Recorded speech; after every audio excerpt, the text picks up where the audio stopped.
Bezrat Hashem, Annoncé Shel Hayom, Ilchot Lashon Hara. Vu la situation, et d'après Raphaël Kanievski, elle est liée à un manquement dans le domaine des lois de la médisance, Lashon Hara. Donc, eh bien, on va essayer ensemble de rappeler un petit peu les klalim, d'étudier un petit peu en profondeur les lois du Lashon Hara. Parce que, eh bien, c'est une faute qui est dénigrée, mal respectée. Et c'est pas moi qui le dis, c'est la Gemara. La Gemara, elle dit, regarde combien la cacheroute est bien respectée et combien la Lashon Hara est mal respectée. Comparativement. Alors, Rabbi Yoshua Ben Levi, il a dit, faites très attention à la Lashon Hara. La Lashon Hara, Magdi la vonot ad la shamayim. Elle fait monter les fautes jusqu'au ciel. Comme c'est marqué, Chatou Bashamim Piem, ils ont mis leur bouche dans le ciel. De là, tu vois que la Lashon Hara se fait monter les fautes jusqu'au ciel. Rabbi Israël explique que Akadosh Baruch Hu lo ibit aven beYaakov, l'ora amal b'Israël. Hachem, il voit pas les fautes des Juifs. Est-ce qu'Hachem, il voit les fautes des Juifs? L'ora amal b'Israël, il voit pas, il dit Rashi sur place, Parashat Balak. Quand on l'embête, quand on émet sa auto qui viachol, quand on lui fait du tort, quand on l'embête, on le fatigue. Regardez Rashi là-bas. Eh bien, Hachem, il voit pas. Pourquoi? Parce qu'il nous aime. Est-ce qu'un père ou une mère qui aime tellement ses enfants et son fils il l'embête, eh bien est-ce qu'il va commencer à dire du mal, à penser du mal, à le juger négativement? Il aime. Lo ibit aveni beYaakov, l'ora mal b'Israël, Hachem ne voit pas le mal chez les juifs. Mais dit le Rav Israël, il ne voit pas le mal tant qu'il n'y a pas un juif qui monte et qui le raconte. Mais si un autre juif, un autre fils unique d'Hachem, puisqu'on est comme des fils uniques pour Hachem, Bani Matem l'Hachem, un autre fils qui monte et qui se plaint, il m'a fait ci, il m'a fait ça, il fait du mal. Et Akadosh Baruch Hu, il écoute, il dit, ah bon, mais qu'est-ce qu'il t'a fait? Si on ne dit pas du mal, Akadosh Baruch Hu, il voit pas. C'est-à-dire quoi, il voit pas? Il voit très bien, mais il est patient, il trouve des circonstances atténuantes, et peut-être il va faire tchouva, et son petit-fils il va réparer, et on peut toujours s'en sortir, et regarde les mitzvot qu'il a fait. Quand on regarde avec l'œil positif, alors il y a toujours un moyen de racheter la personne. Et quand on regarde avec un œil négatif, alors même le plus grand des tzaddik qui tient pas, même Avraham Avinu, comme dit le Midrash Rabbah, dans Bereshit Rabbah, Piska Samer. Al-Kol Panim, eh bien, donc, la Lashon Hara, c'est quelque chose qui va entraîner, qui va décupler les fautes jusqu'au ciel. Et à la génération de Achav, c'est Yadoua, c'est marqué dans le Midrash, à la génération de Achav, Rav Israël le rapporte, eh bien, les Juifs faisaient Avodah Zara. Et quand ils allaient en guerre, ils gagnaient. Et il n'y avait jamais pas un Juif qui tombait. Pourquoi? Parce qu'il y avait du shalom entre eux. À la génération de David Améler, où il y avait de la Torah, il y avait de la délation, et bien qu'il y avait pourtant Torah et Mitzvot, comme il y avait de la délation, de l'accusation, du Lashon Hara, eh bien les guerres ne se passaient pas forcément bien. Donc c'est le monde se renforcer. Et dans quoi il faut se renforcer? Dans l'étude. Qui a dit? La Gemara dans Tanit, Dafret. Et la Gemara surtout dans Echin Daftet Vavamud Bet. Shama, là-bas, Rabbi Chama Bachaina a dit, celui qui a fait du Lashon Hara, qu'est-ce qu'il peut faire pour réparer sa faute? Étudier la Torah, Marpe Lashon Etzraim, elle guérit la langue, l'arbre de vie qui est la Torah, Etzraim hi la Bachazekimba. Et Rabbi Chama Bachaina, il a dit aussi, comment un homme, il peut réparer sa langue pour les Hatid Lavo? L'étude de la Torah. Donc, l'étude de la Torah, quelle qu'elle soit, a comme propriété de réparer le Lashon Hara, de réparer la langue. Et évidemment, dit Rav Israël Salanter, en particulier l'étude du domaine dans lequel on a fauté, du domaine dans lequel on est faible. Comme c'est dit Rav Israël Salanter dans Igeret Vav. Alors, on va étudier Bezrat Hashem ensemble, un ensemble de lois du Lashon Hara dans le Rambam, dans le Chafetz Chaim, et on va se rappeler un petit peu des klalim. Donc, il y a deux grandes parties dans le Lashon Hara.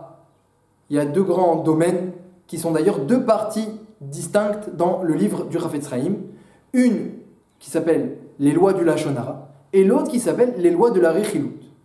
Qu'est-ce que c'est Lashon Hara? Qu'est-ce que c'est Rechilut? Lashon Hara, c'est dire des paroles mauvaises. Rechilut, c'est pas des paroles mauvaises. C'est des paroles qui peuvent être neutres ou même positives, mais qui entraînent des disputes. Voilà. Par exemple, on raconte que tel employé, il veut quitter sa société, tu racontes au patron, il veut quitter la société pour aller ailleurs. Il n'y a rien de mal, il a trouvé un meilleur emploi, etc.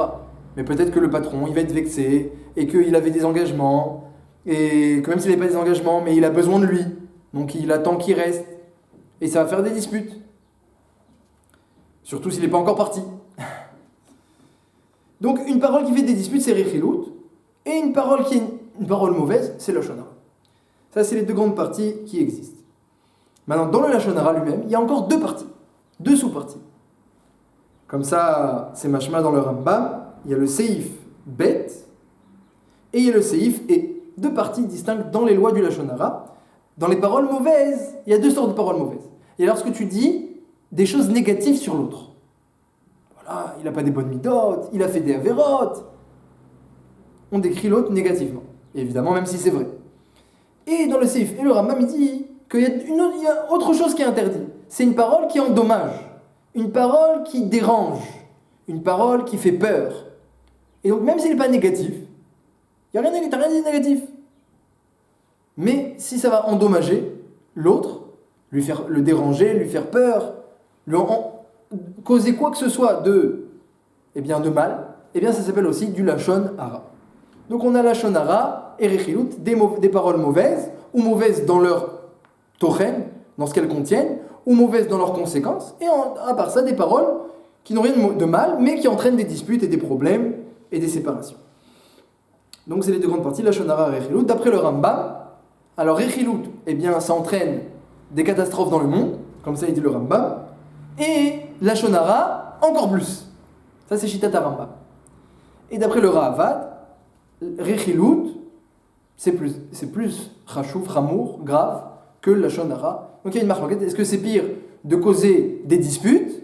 Ça c'est le Ravad, c'est le plus mouvan, le plus compréhensible. Et le Rambam, il dit que c'est très grave de causer des disputes, c'est terrible, ça entraîne des catastrophes dans le monde, mais Lashon Hara est encore plus grave.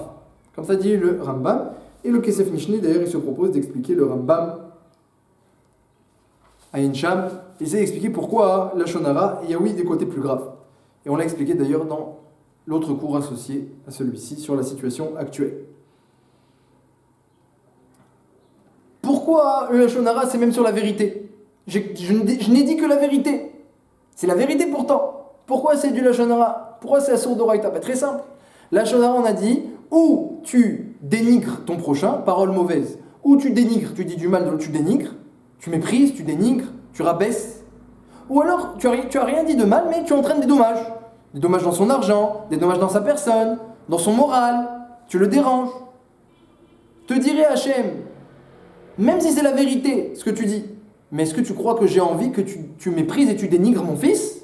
Est-ce que tu crois que j'ai envie que tu endommages mon fils? Qu'est-ce que ça me fait que c'est la vérité ce que tu dis? Tu es en train de dénigrer mon fils ou de l'endommager. Donc c'est assour d'oraita, ça s'appelle Lashon Hara. Qu'est-ce qui s'appelle dénigrer, mépriser? C'est pas forcément dire du mal de l'autre, ça c'est évident. C'est même dire du mal de choses indirectement, qui vont le rabaisser indirectement. Par exemple, on raconte sur un tel que ses parents, tu sais comment ils sont réchaïs, mais ils sont loin, et ils font pas ci, ils font pas ça. On parle des parents de l'autre, ça va le rabaisser. Il sera moins important aux yeux des autres si on sait qu'il a de tels parents. Ça s'appelle également un bisaïon. Parler du passé de quelqu'un. Maintenant, c'est un tzaddik gamour, c'est un grand talmid chacham. Mais tu parles de son passé. Dans le passé, oulala, je vais te raconter ce qu'il a fait. Donc tu dénigres aussi la personne, indirectement. Ça s'appelle aussi dénigrer. Le Rav Ephraim, il pense, il ramène un charedim, que même dénigrer la srora, le commerce de l'autre, ce qu'il vend, sa production, son commerce, son métier, la manière dont il travaille. C'est aussi interdit. C'est pas directement sur lui, j'ai juste dit que ses produits, c'est du toc. Ses produits, ça tient pas du tout, ça tient pas. Eh bien oui, c'est dénigré. C'est aussi interdit, évidemment. Chaque Lashon Hara ou Rechilut, dans un cas où il y a un intérêt pour sauver quelqu'un d'autre, alors il y a des permissions. C'est seulement lorsque c'est gratuit que c'est interdit. Lorsque c'est pour sauver un autre juif, alors ce n'est pas forcément interdit, si on sait bien respecter les conditions, mais ce n'est pas le sujet d'aujourd'hui. Alors lorsqu'on est en face de Lashon Hara, comment on réagit? On a dit que c'est interdit de dire la vérité sur son prochain, parce que ça peut l'endommager, ça peut le mépriser. Mais quand on entend du Lashon Hara, comment on réagit? Alors première réaction, déjà, il faut regarder. Est-ce que ce que j'entends, ça me concerne ou ça ne me concerne pas? C'est quelque chose qui va m'apporter un intérêt si j'écoute ce qui est raconté, ou alors non, c'est juste du mal gratuit.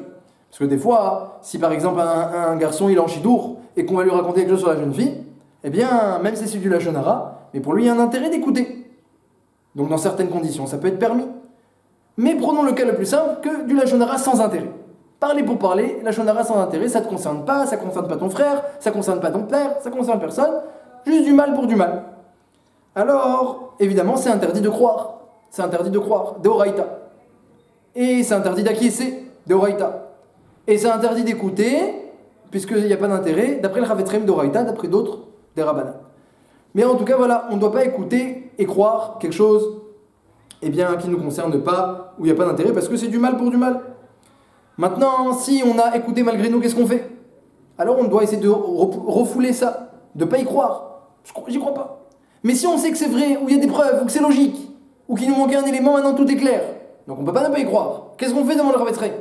Alors on va essayer de trouver une circonstance atténuante. C'est vrai que Réhouven il a fait ça, c'est vrai.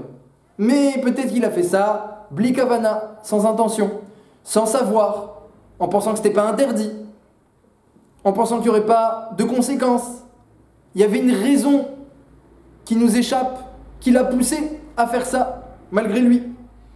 Donc essayez de trouver une circonstance atténuante, et ça c'est une obligation pour ne pas croire à ce lachon hara là. Maintenant, s'il s'agit d'une personne qui a un rachat, c'est-à-dire quelqu'un qui est professionnel dans cette faute-là, embourbé dans cette faute-là, et on le sait très bien, alors on n'a pas une mitzvah, et au contraire, on doit le juger négativement, entre guillemets, puisque la Torah a dit Betzedek tishpotamitecha. Juge l'autre, Betzedek, comme il faut, comme il se doit. Donc si c'est quelqu'un dont on ne sait pas est-ce qu'il faut ou non dans ce domaine, alors on doit le juger favorablement. Mais si on sait très bien qu'il faut largement dans ce domaine, on n'a pas de mitzvah jugé favorablement, et même pas une midat rassidout.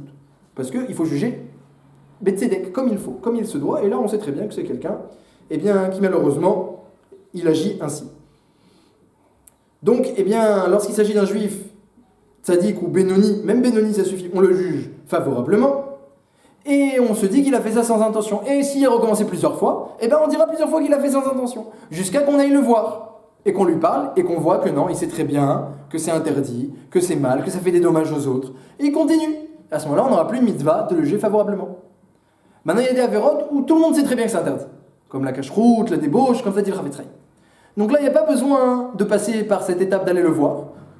D'office, on est dispensé de le juger favorablement, mais par contre, si on l'avait fauté qu'une seule fois, on peut se dire qu'une fois, c'est un écart. C'est un écart, et sûrement qu'il regrette, il a fait tchouva. Mais si on voit 3 fois, 4 fois, 5 fois, alors là, on voit que c'est pas un écart, non.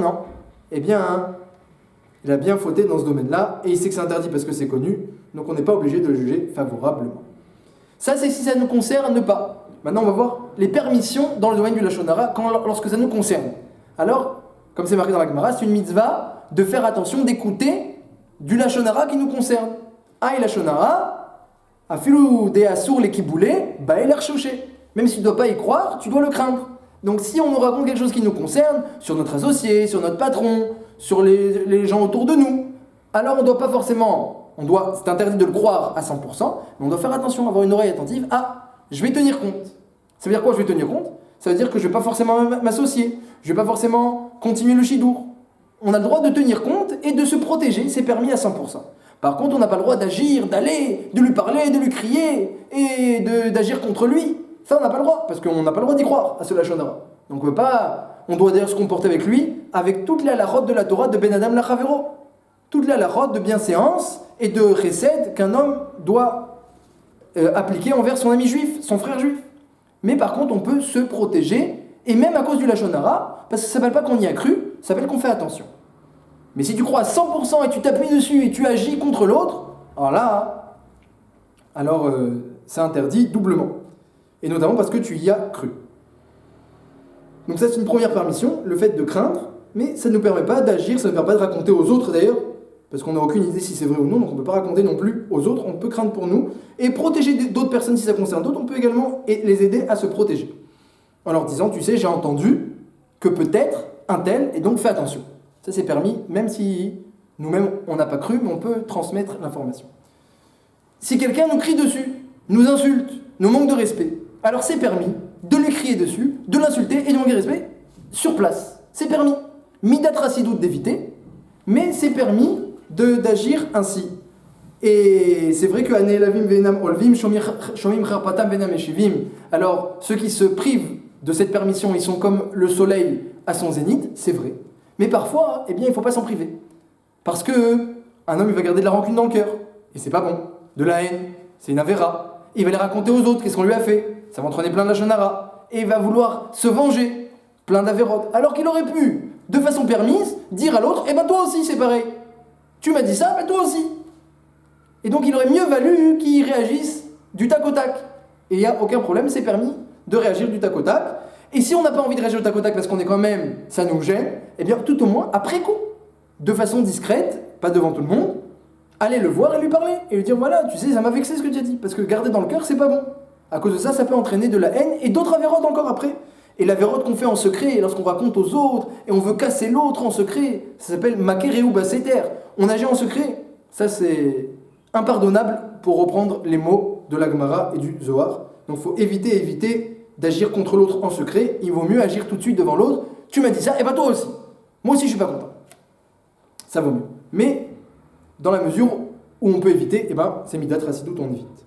Comment on fait tchouva sur le Lachon Hara? Eh bien on évite, si c'est possible, d'aller voir l'autre et de lui raconter tout ce qu'on a dit sur lui. Ça, c'est une catastrophe, ça va entraîner plein de problèmes. Donc eh bien on prend sur soi de ne plus recommencer. Si on a fait un dommage à l'autre, alors là, c'est râpé, ça ne suffit pas de faire tchouva envers Hachem, il faut réparer le dommage. Et donc il faudra essayer de réparer le dommage sans que l'autre le sache. Et si on ne peut pas réparer le dommage sans que l'autre le sache, alors c'est une marloquette entre le Rav Yitzrem et Rav Yisrael Samanter. Rav Yitzrem dit que c'est permis d'aller lui dire, et Rav Yisrael dit que c'est interdit. Et donc on ne va pas décider, on va pas trancher la balance entre les grands, mais il faut éviter de rentrer dans cette situation, parce que eh bien, c'est une tchouva qui pourrait amener plus de problèmes qu'autre chose. Donc éviter dans cette situation, essayer de réparer Be'akifi.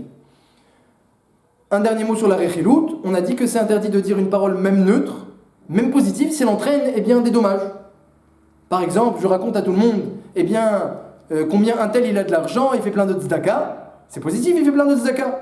Mais si tu racontes à des gens combien il t'a fait de la tzedaka, combien il t'a aidé, ils vont tous aller le voir et vont lui demander qu'il les aide également.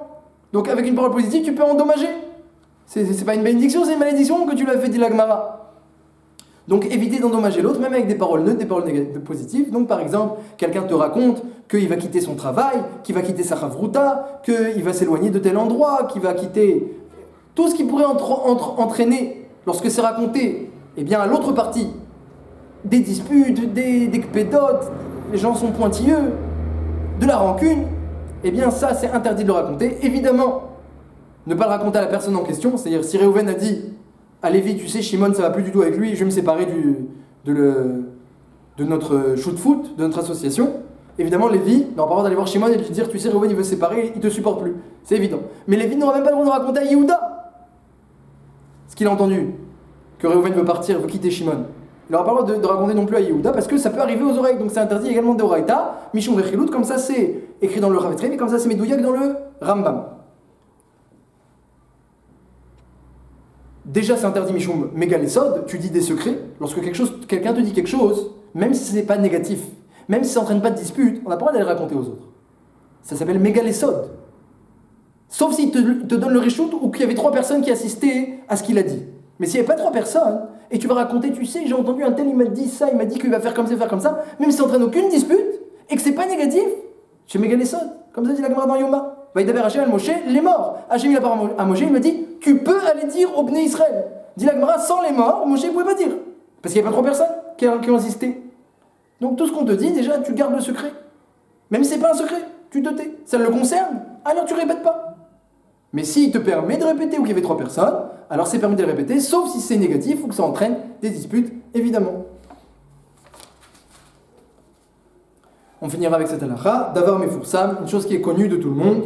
Eh bien, il n'y a pas vraiment de lachon hara dessus, mais par contre, eh bien, celui qui a la kavana d'être mégalé encore plus, quelqu'un qui a comme kavana, dit le Rambam, d'être mégalé, de révéler une hashma, une faute de quelqu'un, même s'il est connu, et même s'il ne va rien rajouter, parce que de toute façon tout le monde est déjà au courant, ou tout le monde le sera dans quelques jours. Mais puisqu'il a la kavana d'être marchia, de, eh bien, culpabiliser son prochain, la kavana elle-même est interdite, dit le Rav Yitzrem dans le Klalbet Seif Katan Gimel. Et donc, eh bien, même quelque chose qui est connu, Même si ça peut être permis d'en parler, mais si c'est pour accuser, révéler encore plus la honte de cette personne-là, ce sera interdit. Voilà un résumé de pas mal d'interdits de Ilchot Lashon Hara. Il y a également beaucoup de permissions dans Ilchot Lashon Hara qu'on n'a pas développées. Et donc c'est bien d'apprendre à parler, parce que la parole, c'est la force du Klal Israël dans l'étude, dans la prière, et que il attend qu'on utilise cette force pour le bien.